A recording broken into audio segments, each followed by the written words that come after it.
Good afternoon, everyone. Welcome to this webinar, cutting files up and putting them back together again. This is a little bit of a cryptic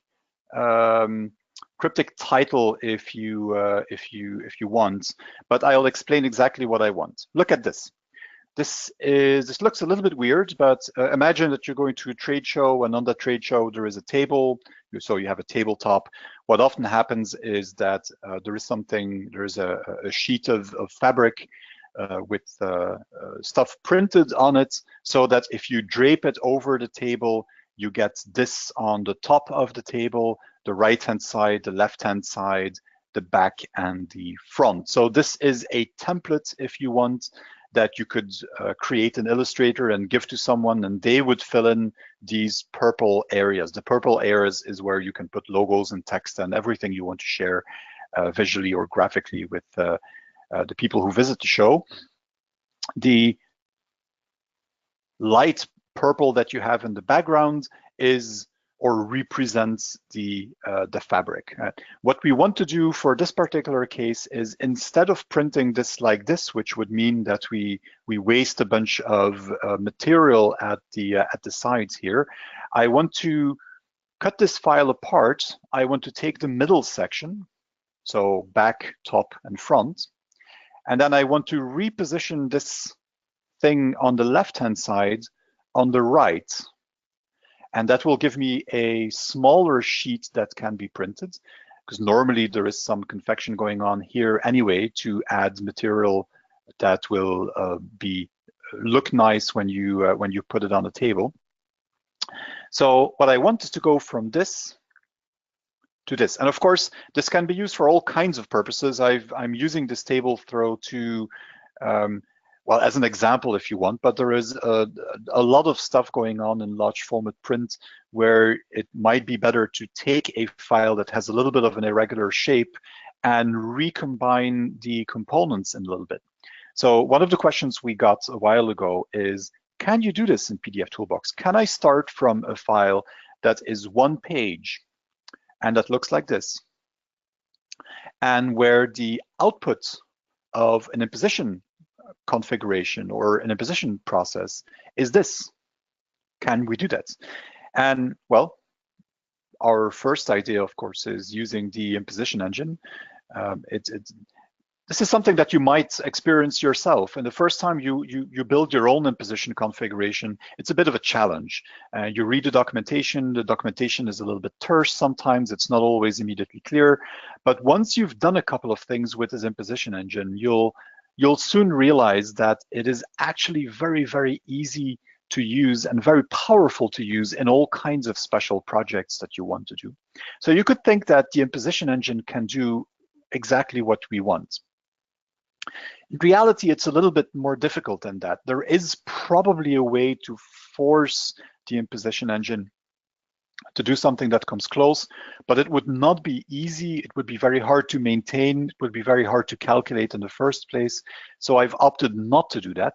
And instead, I'm, in this particular case, using a process plan. And what that process plan will do is it will create multiple pages in a first step. So we have a one-page document coming in, this one-page document. In the first step, it's going to look at, in that process plan, we're going to see how many pages, how many pieces do we actually want? And in our example, I want, as I said, I want the middle, back, top, front. That is one piece. Then I want the left, that's piece number 2. And then I want the right, and that's piece number 3. So in our process plan, we're going to duplicate that first page that we have, or that single page that we have in a PDF document, until we have a 3-page document where all pages are identical. In a second step, I'm going to set the trim box for each of these pages. So basically, for one of the pages, the trim box is going to be, well, what I have here for that middle section. I'm going to put the trim box exactly on that middle section. The second page, I'm going to cut out the left or the right. I don't remember exactly what the order is, but we'll see that in a second. And the third page, I want to set the trim box so that it has exactly the size of the right-hand side piece. And then I'm going to take those three pieces that I have, and I'm going to put them in the right order and in a new configuration, the way you see them on screen right now. So let us see if we can get this going. I'm going to return to pdfToolbox, and I think meanwhile PowerPoint has decided to give up once again, and I don't care anymore. I'm going to do it without. There we go. So we're going to start again with pdfToolbox, and we're going to start with a different file, and this file here. So this is this single file that I talked about. It's a PDF document. It has a single page. On that single page, you have the template that has been filled in by the creative. So the different parts of the table throw that I am creating. Now I'm going to show you a process plan. Let me go to Profiles, and then I'm going to use this one as an example, the first one, and I'm going to run that for you, but I'm actually going to do something special while I'm running it. I'm going to switch on log profile execution. Log profile execution will give me a folder with the result of each of the different steps I have in that process plan. You'll see immediately what I want to say with that. So my result, save it, yes, there we go. And well, first of all, you have the file here in pdfToolbox. So this is the result file. And you can see that it did exactly what I promised it was going to do. It took three parts of the page that I had coming in, and it rearranged them on a differently sized sheet. So the sheet is now smaller. Of course, it can be smaller because I put these two sides on the same, well, on top of each other so that they take less space. And you can see the steps that were executed: create three identical pages, a trim box for all three pages, and the table throw. Yes, so that all looks good. Now, let's look at what pdfToolbox did. And because I switched on log profile execution, I have this folder that automatically pops up, and it contains my three steps. And each of these subfolders contains the PDF, the output PDF of that step. So if I look at the output of the first step, I'm just going to open this in preview, you can see that it now contains three pages, and they look identical to what I had in my incoming document. So instead of having one page, I now have three pages. The second step does something that I cannot show in preview because it does something with trim boxes. And because pdfToolbox shows the trim box, there I can show it. So this is the first page now. You can see that the trim box has been aligned with the left-hand side panel of the table, the second page with the right-hand side panel, and then the third page with the middle section of the table. Yeah, so that's the second step of that process plan. We come from one page and then we go through three pages with a custom trim box on each of the pages. And then when I go to preview and I look at the end result, now I get the rearranged version of the document. Okay. So how does this work when I look at the process plan? I need to show you what the result or what the steps in the process plan are now. Well, what happened here is that the first step is, it's called create three identical pages. If I look at what it is, it's an insert page fix-up, but where I also select copy page content. The original insert page didn't have that. This is something that was added in 9 point whatever, one of the iterations of version 9, I believe. But what I'm doing here is I'm saying after each page, now we only have one page in the original document, so it's going to take that single page that comes in. It's going to create 2 copies because that's what I'm asking.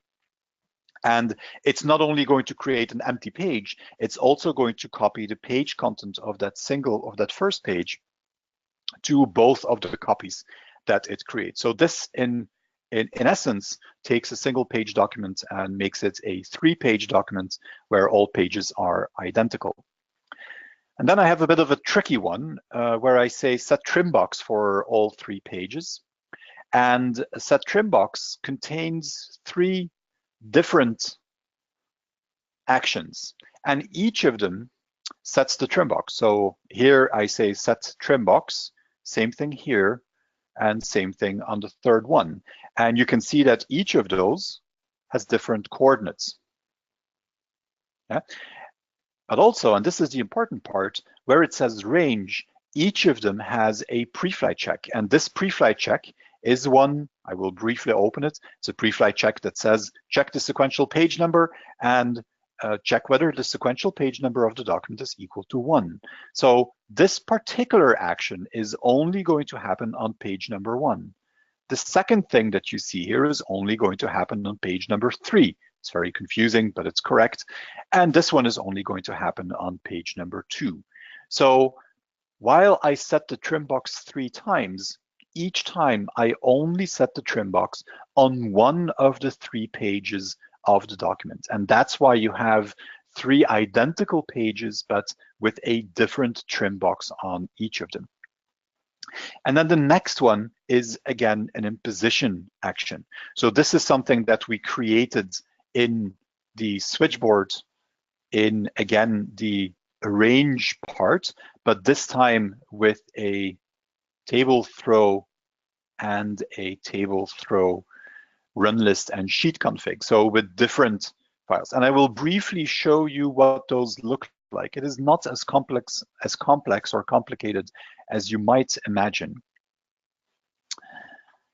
So first the sheet config, because that's the easiest one. The sheet config is this one here. And as you can see, the only thing it does is it has 3 different slots. It sets the size of the imposed sheet. So that's the size that you see here in pdfToolbox. And then it says, where do you want to put the centerpiece, the left-hand side and the right-hand side? And as you can see, the centerpiece will start at inch 1, so basically here in the corner, and inch 1 from the bottom, which is again basically this point in the left-hand side corner.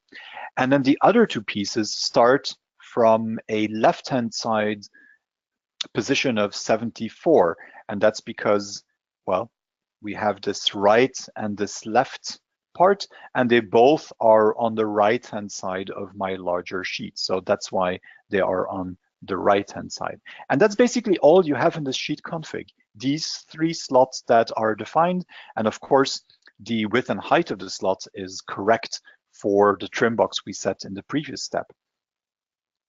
And then the second part is the run list. And the run list, if possible, is even, well, it's even simpler, because the only thing we're doing is we have this 3-page document that is coming in, and we're going to say position page, take the first page of the document and put it in slot number 2. Now, slot number 2 is the left. So the first thing that is positioned is this left-hand side piece. And then I'm incrementing first page. So first page is now page number 2. The second page of that document goes into slot number 3, incrementing again, and the third page goes into slot number 1. So basically the sheet config defines 3 rectangular areas on my imposed sheet, and the only thing the run list does is it takes these 3 pages and it puts them into the correct slots. Now, why did I go through the trouble of setting the trim box for each of these 3 pages? That is, of course, because when I do position page takes the page from the incoming document and it positions the trim box on the slot as you have defined it. So by setting the trim box first, I am ensuring that, for example, the left-hand side flap of that table throw ends up in the correct position and is also cut off. pdfToolbox will place the incoming page into the slot, and then it looks at your bleed definition to see how much bleed it needs to allow around that slot, and then it will cut everything away that is outside. So that's why, even though my 3 pages are much bigger, that's why the page doesn't overlap. I don't see the rest of this left-hand side page overlapping with my center, or, well, this is supposed to have a right-hand side flap here that doesn't overlap with the others because it is cut away by pdfToolbox. Why is it cut away? Because I've set the trim box correctly, and because in my sheet definition, when you look at how much bleed I want, I've told pdfToolbox that I don't want any bleed at all. Of course, this is something that you could still adjust. You could say that, no, this is going to have to be cut, and the textile cut might not be exact. So I don't want 0 bleed. Maybe I want ½ an inch of bleed on each of the sides. And then, well, you might have to adjust your design a little bit so that there is enough space in between the different parts. Yeah. Let me recap what we've done here. We've taken this original file, and I will open it for you again. We've taken this incoming file that we have here, and we have, using a process plan, so a single action, we've repositioned it into this. So we've gone from a 1-page document to a 1-page document, but we've cut up that 1 page, that single page, and we have repositioned the pieces in other locations. Now, it happens to be so that I didn't need to rotate any of the pieces. They are in the same orientation as what I had here.